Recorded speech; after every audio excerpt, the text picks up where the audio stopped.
All right.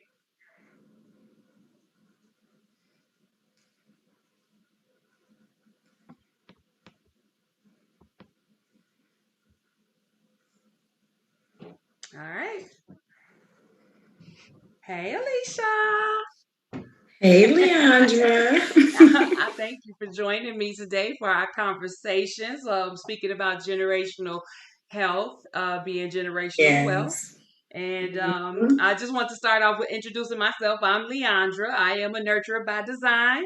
And I just want to welcome everyone that is here with the Dreamers Conference. Um, I also, this is Alicia Beasley Norwood. I call her, I have to add because we go way back, and I Yes, just appreciate you ma'am. being here. Say hello. Yes. Hello, everybody. So, my name is Alicia Norwood. I am a registered nurse. As Leandra said, we go way, way back. Mhm. Over 20 years, I'm Over thinking. 20 years. Yeah. Maybe 30. So, yeah, I'm a registered nurse. I've been a nurse for close. This is my 24th year of being a nurse. Um, some of my experience as a nurse is I worked in the emergency room here in Northwest Indiana. I worked as a dialysis manager for 4 years, and I did some long term care experience as well. Presently, me and my husband, we are owners of Northwest Ambulance Service, which is an ambulance service in Northwest Indiana. Mhm. We're non emergency transport. We've owned the company for 2.5 years. It's something that I always wanted. I always wanted an ambulance service, especially after working in the emergency room. I Yeah. just dreamed of it. So that's what I'm doing right now. Right, right. So Yeah. I never connected the ambulance. I never connected. I knew that it was a dream of yours and the goal of yours to own the ambulance company with the Mm-hmm. orange and blue Yes. logo. Yep. And that's what we have right now today. I always Yeah. knew that, but I never understood. I not that I understood or needed to understand, but that it correlated with working in the emergency room. So I'm sure that you see emergency like EMTs and people come in and you can look at it and Mm-hmm. say what you would add, what would you add to the to the service for the people that's coming in and coming out. It's like as the EMT, I'm sure you've Mm-hmm. seen quite a bit. Yeah. So basically, so I worked in the ER for almost 10 years. And after seeing the ambulance services come in, whether it was the Gary Fire Department or any of the other municipalities, I thought, man, I would really, really love to do this. I know that I could do this. So when the opportunity presented itself, of Right. course, we just jumped right in there, not knowing how to run an ambulance service. I'm a nurse. My husband works in the hospital. He's not a healthcare professional. We don't know anything. So we're just winging it along and figured it all out. Figured But it I out. think one of the biggest things that I noticed when I was working in the ER is the type of patients that we have. Okay, Gary is in an urbanized area. So I started looking at the type of patient and what was wrong with these patients. And they all fell in the same category. Right.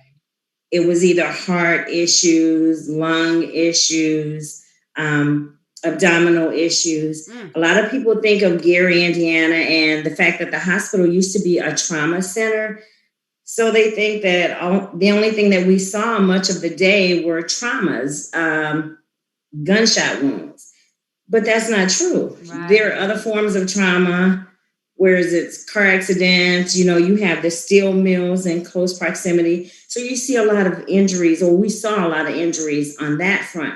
But when I started looking at the crux that was coming in, you had African Americans whose kidneys didn't work, who had heart failure, lung issues. And so for me, I would think, how does one get to the point where they're in their 50s and they don't know anything's wrong with their heart Mm. or anything's wrong with their kidneys or that they have lung issues? So I'm thinking, is it non-compliance or is it lack of proper medical care? What is it? Right. So I turned the corner as this business owner. Right. So I started looking at the types of patients that we transport, which the majority of these people have hemodialysis and they go 3 times a week. Right. So if they don't go to these dialysis appointments, guess what? Yeah. They're not going to be among the land of the living. Right. They've got to go 3 times a week. So I started looking at that. Then I started looking at the number of dialysis clinics, the size of the clinics. So I started looking at in our urbanized areas, you have the bigger clinics. In the more affluent areas, you have the smaller Right. clinics. Same So amount of when population. I mean, it give or take. It's not a Mhm, population thing as to why it mhm, would be a smaller. It's not like it's a community of 1,000. It's still a large mhm. population, right? It is. It's a very large population. I'm sorry. So even if you Google for anyone who's listening or who may have the opportunity to view this, if you Google and you just simply put in the percentages of the people that are have end stage renal disease or who are on Ooh, dialysis, you will right. see that it's Black people make up over 30% of that population. 30%. When the US Census says that we only constitute, what is it, 13 or 13%, yeah, 14%? something like that. Yeah. Yeah. Yeah. So now you have kidney disease, and everyone's going to suffer, especially if you're the breadwinner Right. in that family. Right. Whether you're the breadwinner or not, even if you contribute Right. financially to your household, Right. you're going to lose your job Right. because you can't work full time and be on dialysis. So there's so many tangibles that people don't know about Mm-hmm. and people need to educate themselves about, because if you're not healthy, Mm-hmm. you're not wealthy. I know it may sound very cliche, uh, but if you're not healthy, you're not wealthy. right. Right. It's as simple as that. Right. Yeah. Right. One of the things I say to that is, uh you if if you don't feel good when you wake up in the morning, like I have some days where it's like, for instance, I have a gluten sensitivity. So I can have a headache at any given time where I ate something that didn't agree with me, and then Mm-hmm. just wake up with this headache. And I promise you, it's nothing about wealth building that I want to do that day. Nothing about it. Mm-hmm. I don't want to Mm-hmm. take a phone call. I'm definitely not wanting to work. So it's definitely connected to how I show up in the world, how I feel, how I woke up that day. And so a lot of people like say, well, I'm not a morning person and I have to have my coffee. I have to have all of these things to get you going, because it's directly related to how you show up. So Mm-hmm. yeah, It when we're talking about just turning the twist, and I know that that's something that we're speaking more about, but it becomes like crucial. We're at Mm-hmm. a 911. I've been Right. very passive with speaking about wellness and things like that. I have my own issues. Like I said, this is like one of the hardest things for me to be consistent with when you're talking about like eating right or working out, and those are your typical Mm-hmm. things. Like we always talk about going to the doctor and you say, well, I don't feel Right. good. And the first thing you say is lose some weight and work Yep. out, That's kind of thing. it. That's it. And if that That's was the it. case, you know what I'm Yep. saying? If that's where we are, then it's like, if that's the easiest thing to do, then what makes it so hard? You know what I'm saying? What makes these things so hard? But then we talk about lifestyle and, how your different lifestyles that uh will warrant how you eat, what you eat, and then it's Mm-hmm. like what has been passed down to you from generation to generation. We talked about one thing about habits not being genetics, You know, Right, right, right. so I just look, we jumped right into the conversation. I just want to let everybody know this is a faith business community. As you heard Alicia say, Hmm. she stepped out on faith with her actions to own the ambulance company. When she's very humble with not knowing what to do. I Yeah. understand.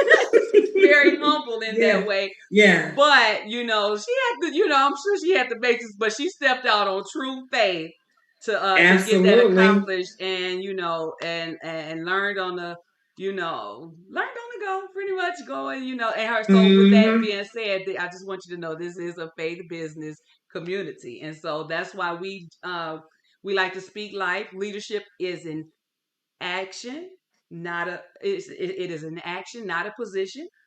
And we like to just speak life to you. We like to speak life to your goals. Be self-aware. Like she was aware that she needed more to be able to be successful in this Hmm. in the entrepreneur world and things like that. So we just wanted to stop right there and let you know where you are. You are with the Dreamers Conference and our faith business community. And so with that being said, we were talking the other day about how when you talk about passed down from generation to generation, and how when you go visit the doctor, because this is not anti-doctor, this is pro-communication. You know what I'm saying? Hmm. We want you to Absolutely. visit your doctors. We want you to visit make your appointments, do all of your your wellness checks and things like that. But it's about communication. And we talked other day about when it comes time to fill out your paperwork and it asks you for Hmm. family history, and we talked about how much that could make a doctor's job easier, or it could Hmm. just, they could just put a broad stroke over it. But you could tell me more about that. Right. So, as Leandra said, it's not at all to bash the medical profession, to bash a doctor, because we need doctors. We need to go to the doctors. We need to take care of our health. Preventative medicine. Um, we talked the other day about I had gone to the eye doctor. It was time for me to get my prescription renewed if I needed a new prescription. Well, I went in there and filled out that paperwork. Oh, my daddy has glaucoma. And now here we go. Oh, yes, you have glaucoma. We haven't done all the tests yet, but you're African American. You're 51 years old. Your dad is blind right now. Oh, and you said your dad's on dialysis. Get those kidneys checked out. I mean, this guy totally had me diagnosed with glaucoma. Me being a nurse, what did I do? I came home, I Googled everything in the world about glaucoma. I was terrified Mm-hmm. simply because this doctor told me, you have lost your peripheral vision. You can't see on the side. I know it. I know it. Scheduled me a week later to do all the tests. What do you know? Peripheral vision was perfect. And he told me, he said, I just knew that you had lost your peripheral vision. You're African American, Mm-hmm. your dad has glaucoma. So just because I'm black and my daddy has glaucoma, he just assumed That you that I couldn't see from side to side. Yep. what your sister tell you to do? Raise your look at Yeah, so my aunt, my mom's sister, I called her. I was terrified, and she's like, "Look, you raise your arms out to the side and move your fingers. Can you see your fingers? Yes, ma'am. You don't have any glaucoma." Just like that. just like Yeah, that. Yeah. just like that. Yeah. So, and not to say that things cannot be passed down, Mm-hmm. but they're not passed down just because. Right. Just because my daddy's blind, I'm 51. You're telling me that I can't, I don't have any problem seeing if somebody comes up on the side of me, but you're Right. 51, you're black, you Right. have high blood pressure, your dad is blind. Right. So, Right. yeah, Right. that was So I that. was saying one of the important reasons for the health, saying your health is one of the leading financial burdens there is when you're talking about like your health care, your I even said burial costs. It's just Mm-hmm. it's just one of the things that can just break you in the instant where it is something you didn't plan for. If you're not planning for it, even when you do plan for it, like I had an issue with someone I knew that was their insurance was connected to their job, and so when they got sick and had to, quit working, then that left them without insurance. And being able to pick up insurance because they had a pre-existing condition, it wasn't like they could just go out and get, insurance.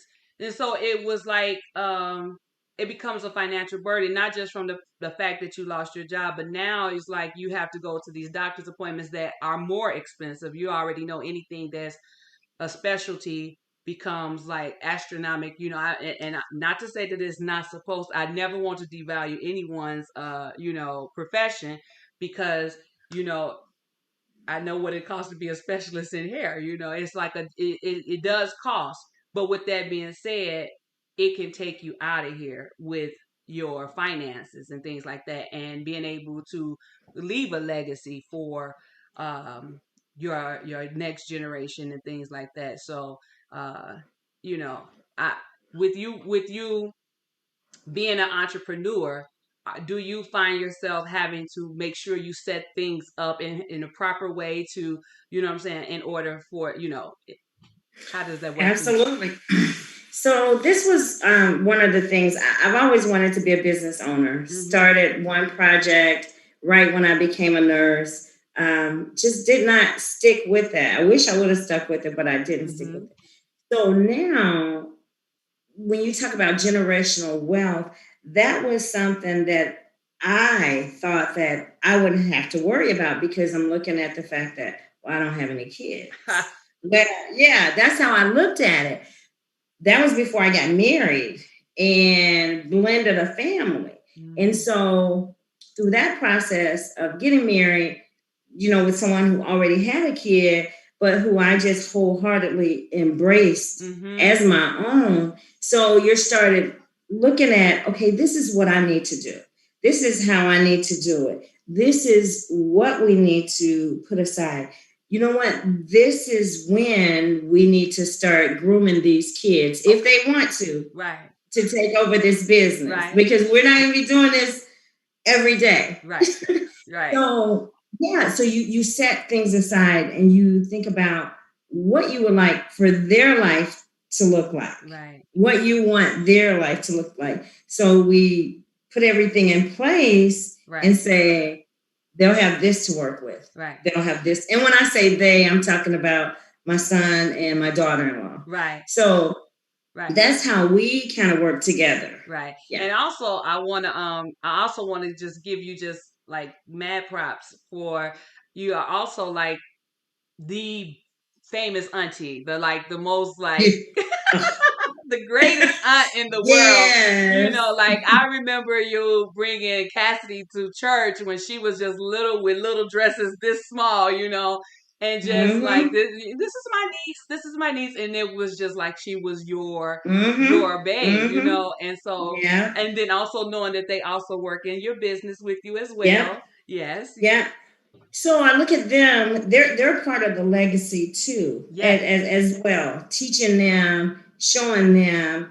So there you go. You have that whole opportunity to pass down to the family and they can make it work however they can make it work, but they will have all the tools. Right. Unlike, me and Berman, we just jumped into this and figured it out along the Right. way. Right. But here you go. You have the tools, and then they can do whatever they want to do. They Uh-huh. can do this and they can do that. Right. So Yeah. yeah. Yeah, Mhm. that's amazing, because I look and um I am encouraged by you. You are, first, let's stop and say that Alicia Norwood has been like, the sponsor for the Dreamers Conference for the past 2 years. Yes. And Mm-hmm. it's just been so inspirational when we get together and understand, like minds, like my brother, we spoke this year about being a common unity, and understanding that we also have a lot of things that we have in common as far as heart work, and how your family is very important to you, always have been, and is just an example to someone like myself coming along as an entrepreneur. I know you say you're a new entrepreneur, but you've always been a helper. Yeah. You've always, I remember the time when you asked me about sponsoring a chair. She was just back, Yes, yes, yes. like, so See? you know how you can, like, you have your pews that you sponsor at a church. She was Yep. willing and just really serious about investing in me in the salon business, and just Yeah. amazing, has always Wow. been so Yes. amazing with pushing for entrepreneurs. And that right there is a whole spirit by itself. You know what I'm saying? To be an encourager Mm-hmm. of those that want to do their own thing and do better and do more or whatever, So she's always been a forefront runner like that. And so being with her generational wealth with the girls and, her son, Mm-hmm. it's just like Mm-hmm. they have a very tangible, wonderful example of what it would be like to own your own, work into your own Mm-hmm. business. And there's so many different avenues that they can branch off from what you have Absolutely. done. Yeah. Absolutely. One thing that I always think about with it's three of them, Cassidy, Ashley, and Reagan, is I would have loved to have been either one of their ages and working alongside, whether it was my mother or my aunt, and just thirsting and just grabbing all of that information and that knowledge. Right. I would have loved that. So I always tell them, look at this. This can be yours. This will be you. Right. This is your pathway. This is how you can do it. This is how Right. you can get to the next level. Right. One Right. of the ways you can get to the next level. Right. I Yeah. get it. So Yep. that's good. Well, I wanted to I had a I wanted to bring up when we talked about my nieces. This is right where I wanted to say that I had been on a little health tour. I call it a healthcare self care tour, Mhm. and had come across that phone call about it being abnormal, things like that. And you got to come now. We need to talk to you now. I had Mhm. that conversation come across, and uh, wow, just thinking about when you got the call and he says that it was almost cancer, right? So Mhm. right now, what I learned in that moment for my children is that things can turn. I had no idea. You know what I'm saying? Not Mhm. that my mom, what my mom first of all, because I was there, because I called my mom and asked her, you know what I'm saying, this is what's going on, is this what happens when you get a little older? She says, don't happen quite like that. So Mhm. being able Mhm. to have an open conversation with my mother was the reason that I went to the doctor in the first place. And then that what I learned was the almost cancer. I didn't even know that it was a such thing as almost cancer. You understand what I'm saying? I thought it Right. was, Right. it is, or it Mhm. isn't. I thought it just appeared, you know what I'm saying, out of nowhere. Mhm. Like, well, one day you Mhm. did have it and one day you didn't. I didn't know that it was um a gradual thing, if that makes sense. Is that the case? Right. Yeah. Can it be the case? So, well, I guess I can say I kind of shared one of those similar stories with, my mom, and with them wanting to say that one of her causes of death was cancer when they could not prove Mm-hmm. through biopsy, through no type of testing, that she had cancer. So I've never heard of an almost Almost cancer. cancer? I've never heard of that. But one of the things that I did notice on my mom's death certificate, they listed three or four different things. And the fourth thing that they listed was a tumor. Mm-hmm. But we could not get any definitive diagnosis Right. after three tries of any type of cancers. Right, right. Mm-hmm. So my understanding was that the abnormalcy could have turned into that And so that when they talk about the environment and feeding it and things like that, Mm-hmm. just changing a few things or whatever, but like he was saying that everything was good after, the procedures and things that I went through, but it was just like a shocking, and I'm sure that it was more of a layman conversation than it was like just a whole like medical diagnosis or whatever. It was more like Mm-hmm. just a layman understand that this procedure was very necessary because within a year we would have been looking at something a lot worse. You know what I'm saying? Mm-hmm. And I Mm-hmm. understand that. So when they talk about catching it early or Right. preventative and things like that, I hear all of those things, but I didn't put it together what catching it early means. Exactly. You Exactly. You know what that makes me think of? It makes me think of the breast cancer Yes. diagnosis. When you have more white women who are diagnosed with breast cancer, but you have more black women. Once again, that label because you're black, you have more black women who die Die. from breast cancer. And there are a lot of variables as to why those numbers are the way that is. Mm-hmm. Non-compliance, not knowing. Mm-hmm.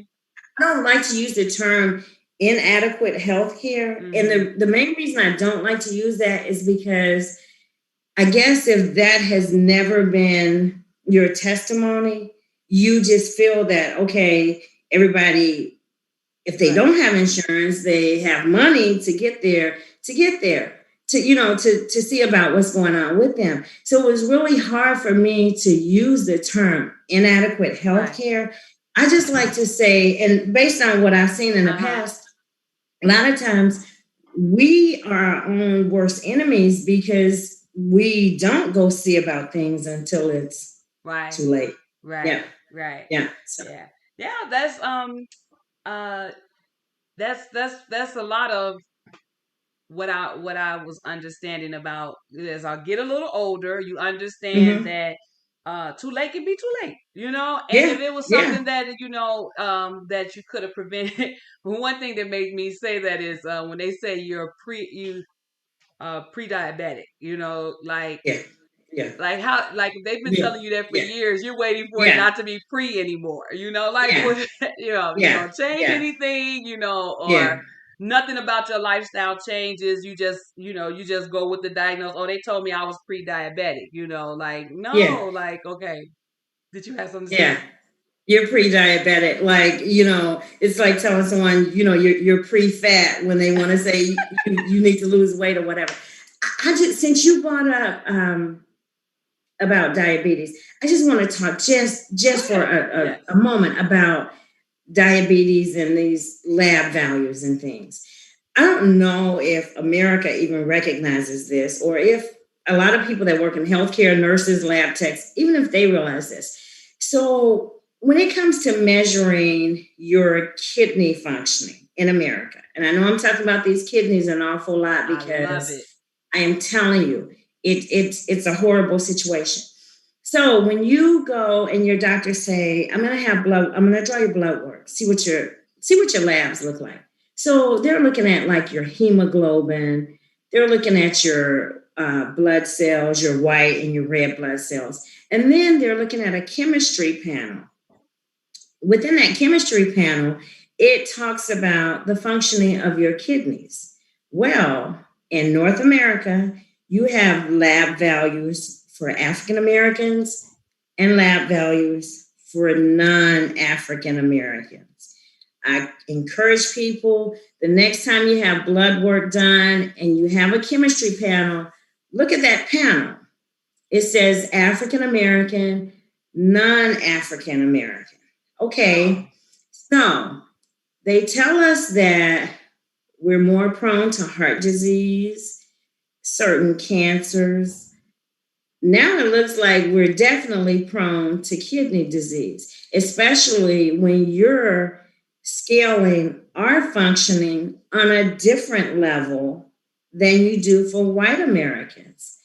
Another lab value, your potassium levels. potassium can be deadly if it's too high or if it's too low.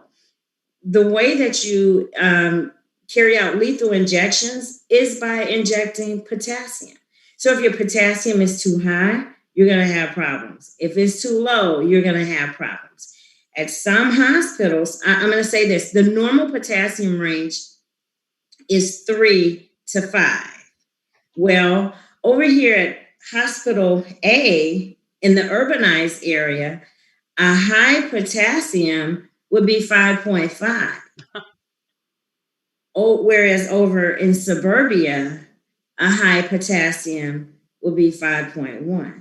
Now, I may not have those numbers exact, but they're pretty much in the same vein. Right. Why the disparities? Why are you scoring the labs for blacks differently than you would for white America? So those are just things that people need to pay attention to, that you need to be in conversation with your primary physician about. And even if you don't know what your lab value should be, if you Google it, it'll tell you which lab value should be. And we spoke last week about Google being our research friend too. Yeah. And then you can bring that to the attention of your practitioner. But African Americans are definitely sitting in those dialysis recliners at alarming rates. Wow.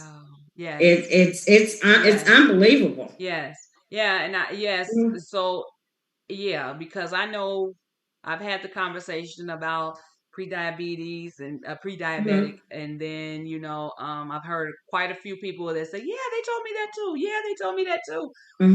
And so I guess it's sometimes you just get comfortable with, your surroundings or the word, or you see people living with it. So it's like you don't feel like you're dying with it because you see people living with it, Right. And so you just become accustomed to it. And this is just something that, oh, okay, but literally becoming more aware of, what it can lead to. You know what I'm saying? Right. Even like when they talk about, like the blood pressure for me on my tour, I experienced the my blood pressure not being high where it's like high off of the range of what they say is high or a problem, but for me it's higher than it's ever been. Of course, with I would say with my COVID, I'm past the COVID-15, so we're not gonna even play like, you know what I'm saying, you just got the little quarantine 15 pounds or whatever. I've gained a little weight within this COVID season or whatever, right. And being at home doing hair and all of these things, not really moving as much as I had been. My blood pressure was higher than it's ever been. Like I've always been known to have like that low number blood pressure where they like, you run low? Yeah, I run like, 278 to 76, kind of thing, where 80 is where you should be or whatever.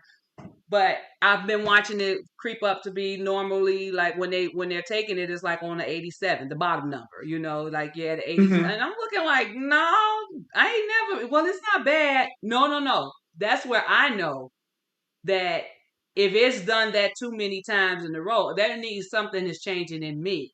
You know what I'm saying? And being more aware and being more conscious as to how to bring that back down, because I'm not just waiting for it to tip 90. You Right. Yeah. You just go, oh, I'm still in good range.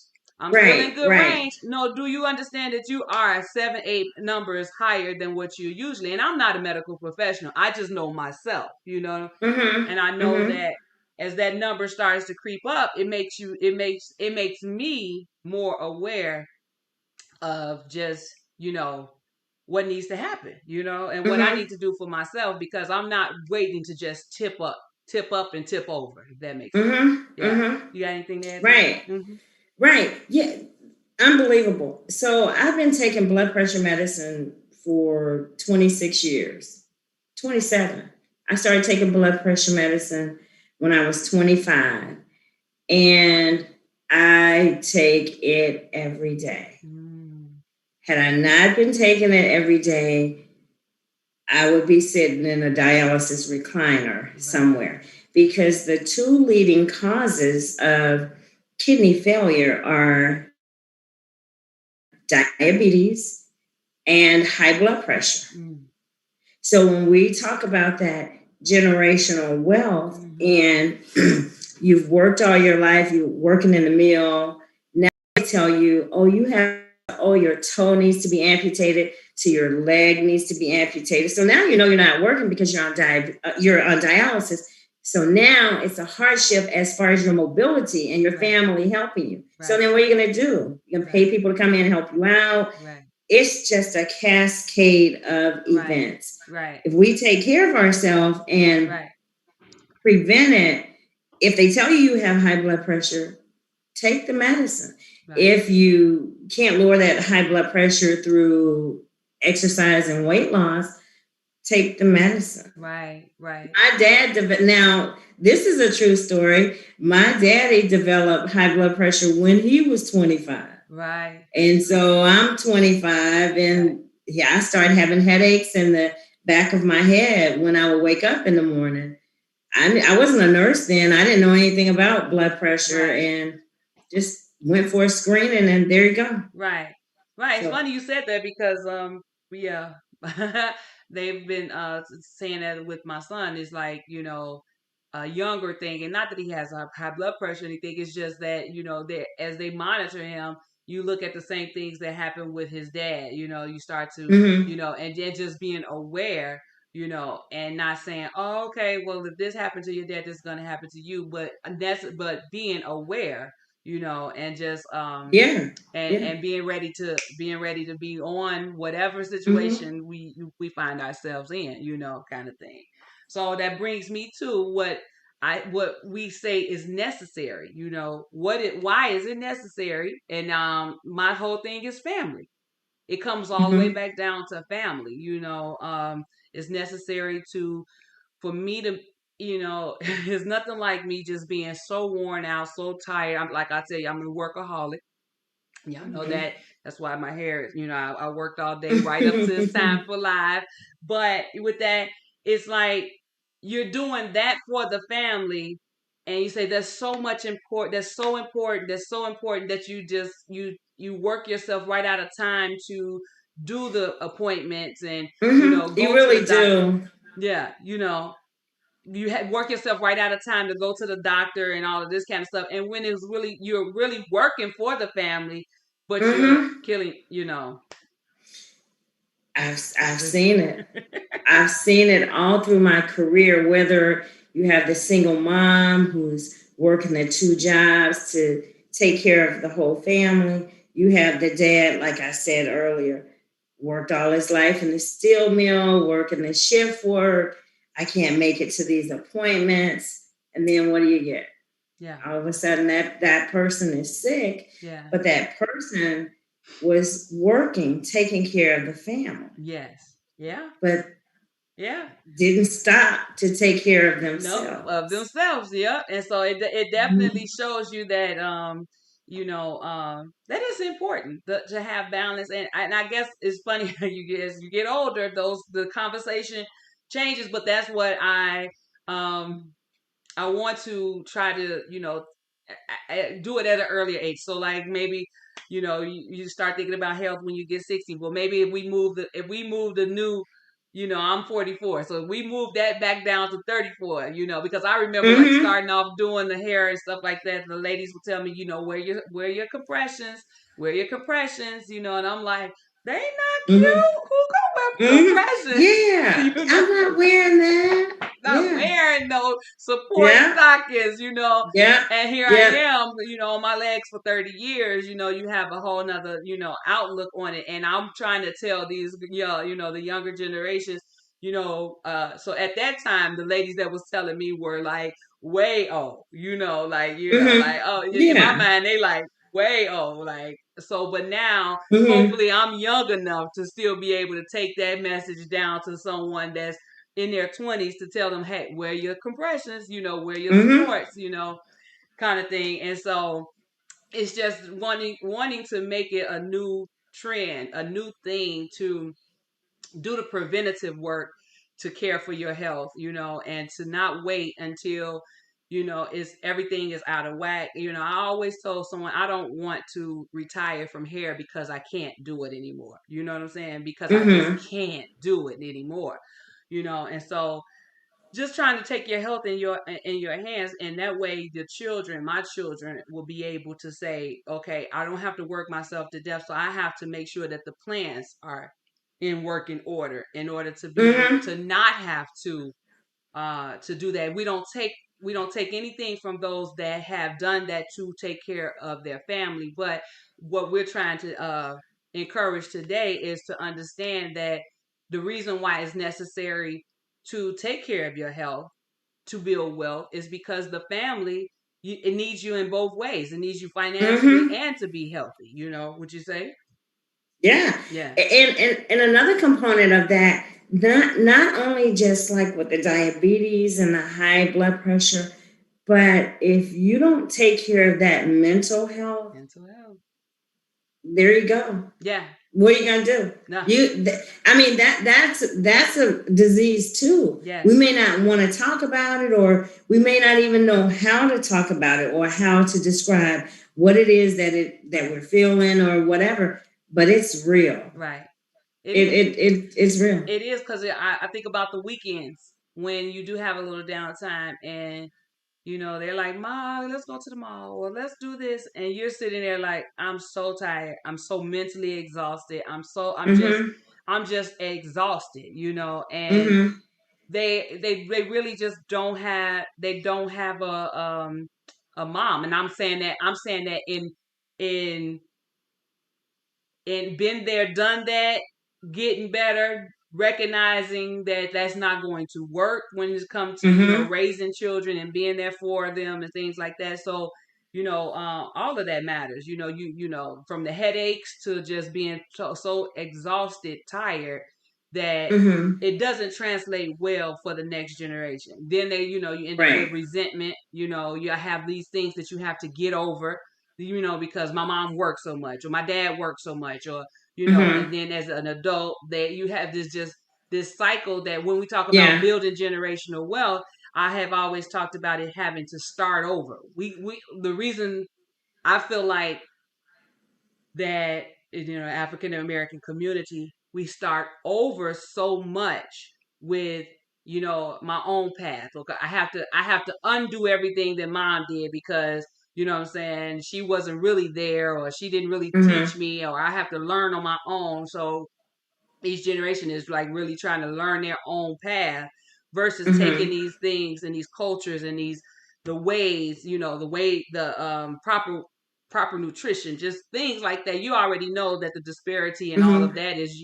we talk about that in the grocery stores. It's funny when you go to a grocery store that literally have like everything in the aisle is gluten free as well. Not a gluten Mm-hmm. frue aisle, but you're just shopping Right. throughout the store, and I'm looking like, I didn't even know these things existed. I'm over here Right. eating on these paper chips because they the only gluten free thing in the grocery store, and then you could go to a Mm-hmm. grocery store in another community and didn't even recognize how many things and choices you could have for gluten free. You see? Right, right. So I think it was maybe a few years ago when I learned what they meant when they said food deserts. I didn't know Mm. what that meant when I first started hearing about it. So when you go into different urbanized areas, we'll just take Gary for an example, and you go into the grocery stores. So you're not going to see the same types of foods, whether it's fruits and vegetables. Well, the fruits, yeah, but a lot of those fresh vegetables, you don't see it.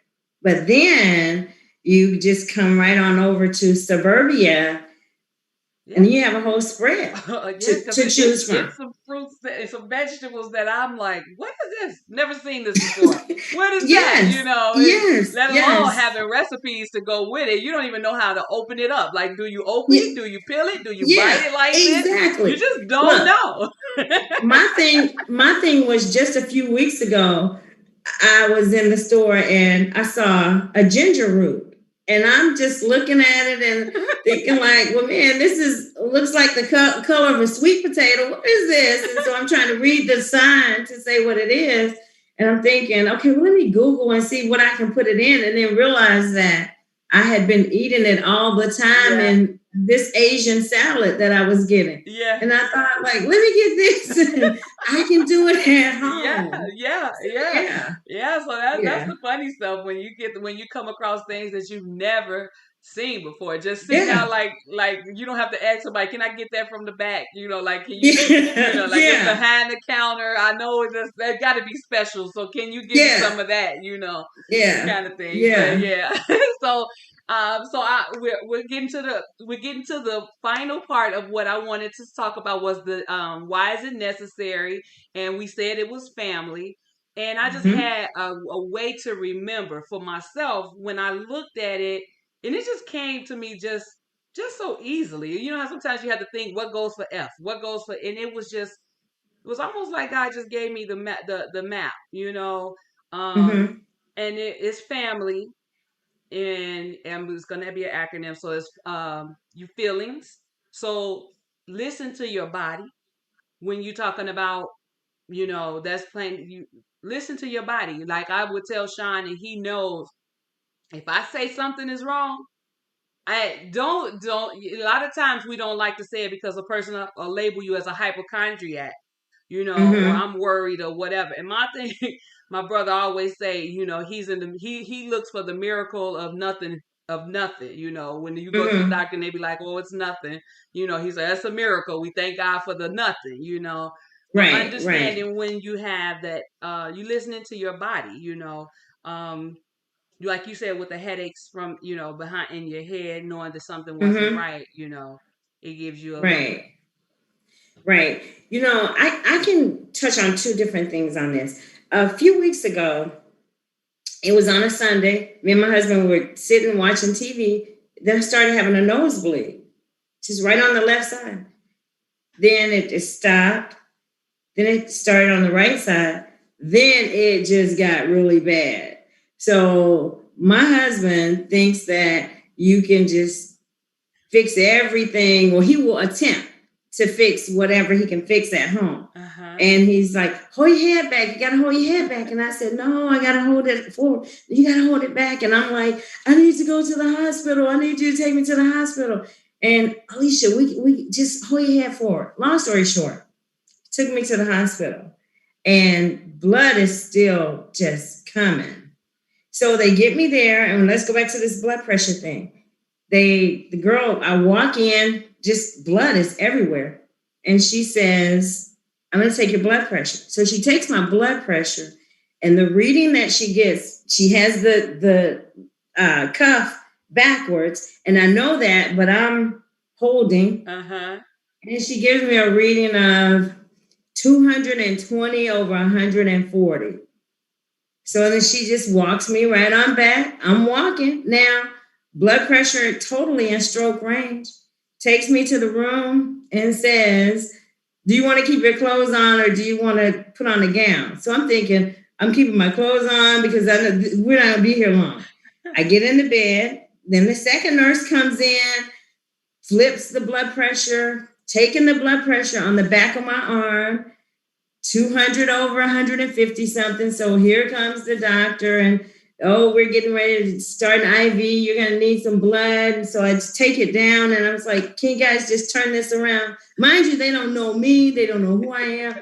This is a hospital where I used to work, just the other campus. Right. Then they turn it around and they say, well, what's your blood pressure normally? I'm like, oh, it's usually in the 140s. The top number, bottom number is 80. What do you know?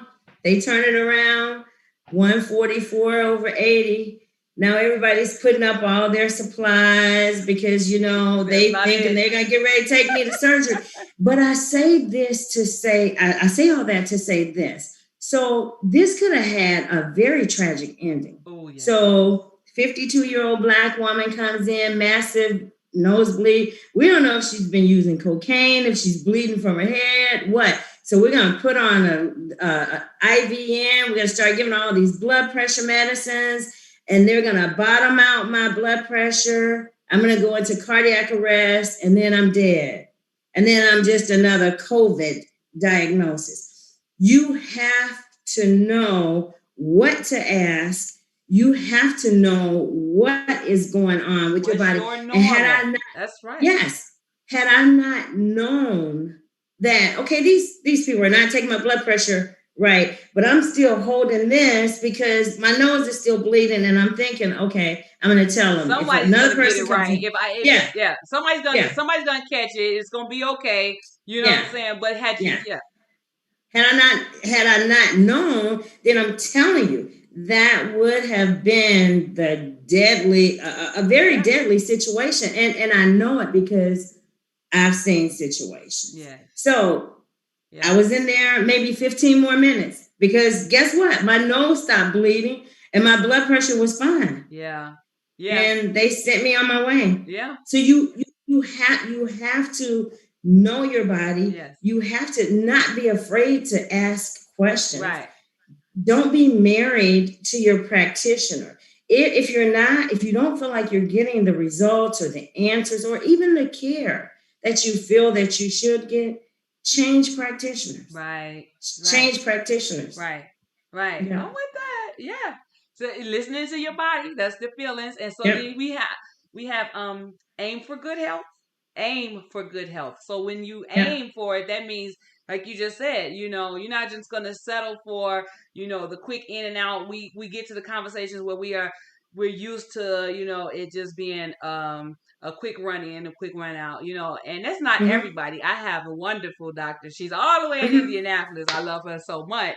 And Mm-hmm. it's like connecting the dots, listening to what you say and then connect the dots, because I'm Mm-hmm. not here to diagnose. I don't want to come in and tell you, well, I have this and I have that. Right. This is what I Exactly. feel. This is what and then they'll, her line of questioning is just phenomenal to connect the dots. And so, with that being said, it's like I knew that I needed that. You know what I'm saying? My intentions, and I aiming to make sure that like it's intentional to have someone that makes me feel comfortable, just like with anything else. Like I tell, with as a hairstylist, that's all I can really tell you about is when you know that you have a good stylist, when you can just relax and know that that hair care is in their care. You understand what I'm saying? You're not Absolutely. sitting there I nervous. know.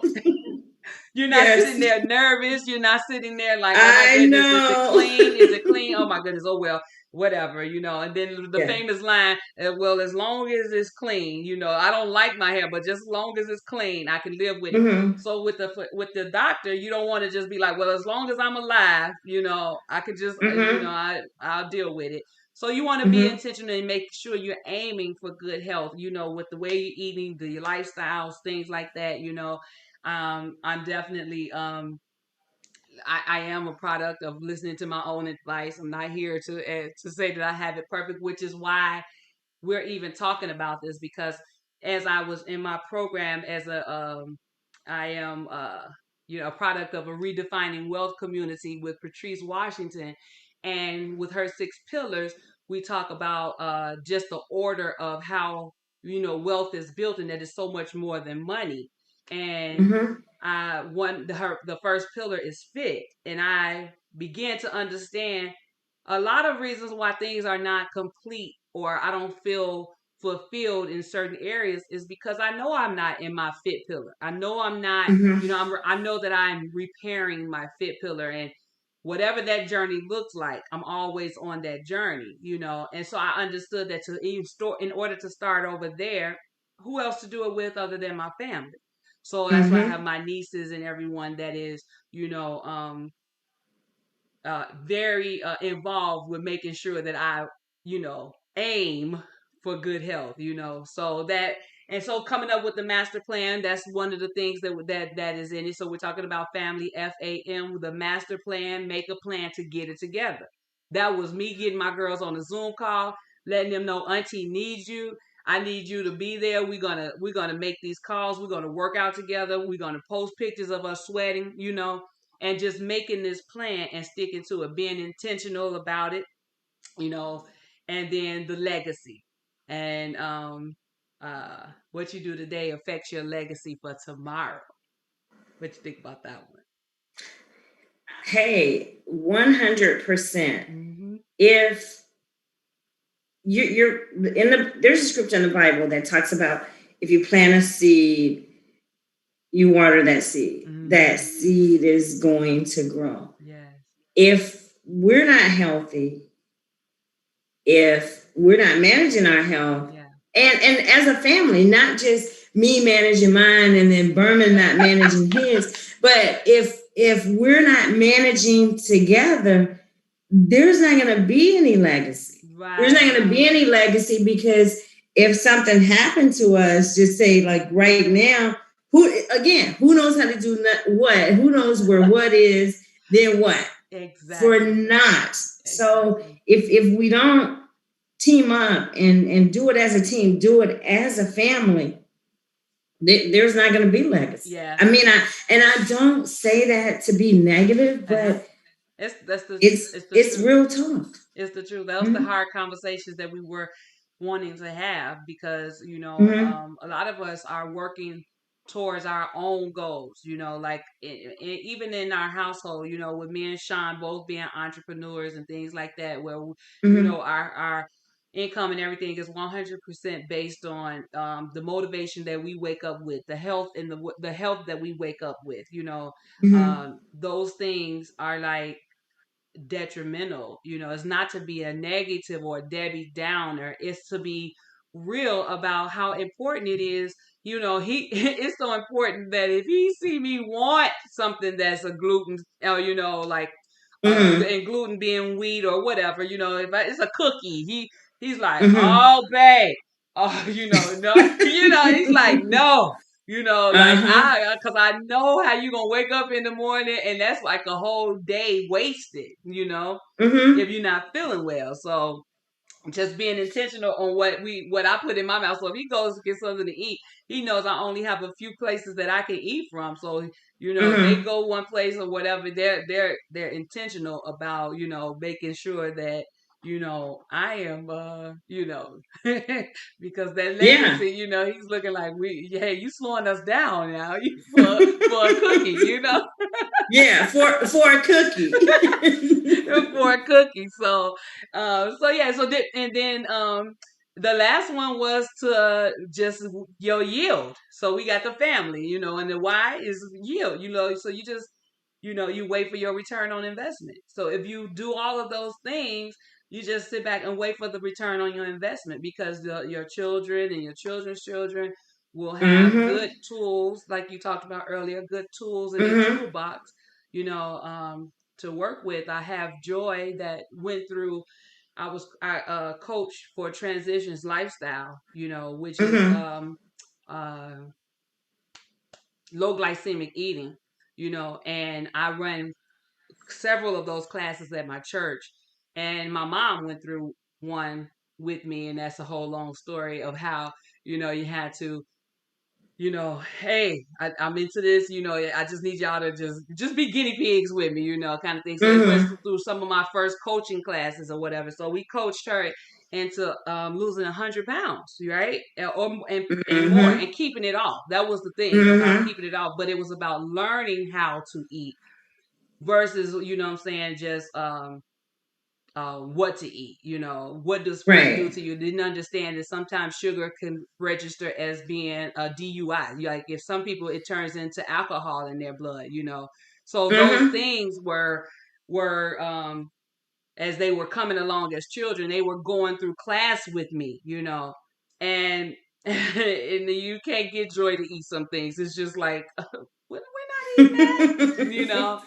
So just understanding that it comes Wonderful. it that when you sit back and wait on your return on investment, she's right now in college, you know, she's in health science right now for pre-med, and Mm-hmm. she's doing like her physical personal training, physical training, things like that, and very and nutrition, so she's already Mm-hmm. got a leg up and very interested in understanding how the body works and how food fuels the body, but Mm-hmm. even though I have not 100% mastered it, she's good, but that was because she Mm-hmm. was, as a kid, she went through class with me, so I just Mm-hmm.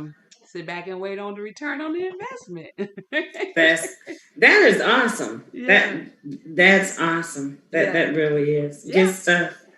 That's it. Hmm. So time go fast. You see, we made a little progress here. So we're gonna I get ready loved to it. we're gonna get ready to close our little chat. Not little. I'm sorry. We're gonna get ready to close our chat, and we have a call to action for the if you can just think about anything that you would want to leave with our guests or anyone listening, what would you want them to know most? What like tomorrow? If you say tomorrow, do this, what would it be for you? I would say, like you touched on earlier about knowing your body. Take charge of your health. That physician, that nurse practitioner, whoever that primary provider is, they are not in charge of your health. You are in charge of your health. So you have to start somewhere.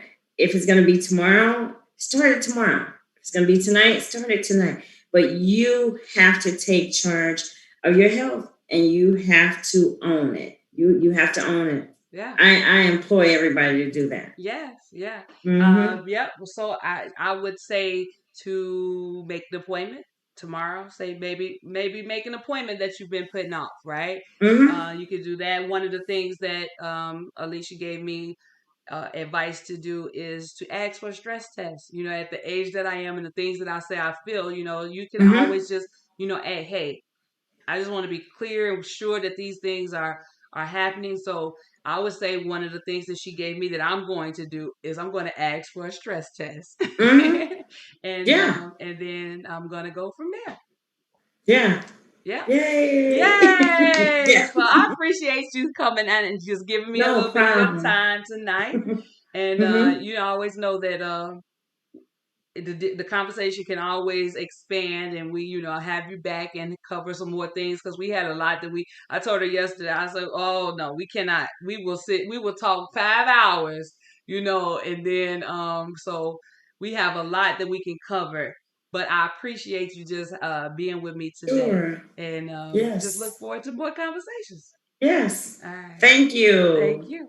Thank Alrighty. you. So that's it. You can join us on our Facebook group, Dreamers Conference Conversation, on online Facebook, Dreamers Conference, or on Instagram at Dreamers Conference. And I thank you for coming out. Now, this is the part that Here we go. All right. Let's see. I don't know. Sean, did you see this part last week? Uh-uh. I No, don't I even know didn't. how to turn it off. All right. Let me see.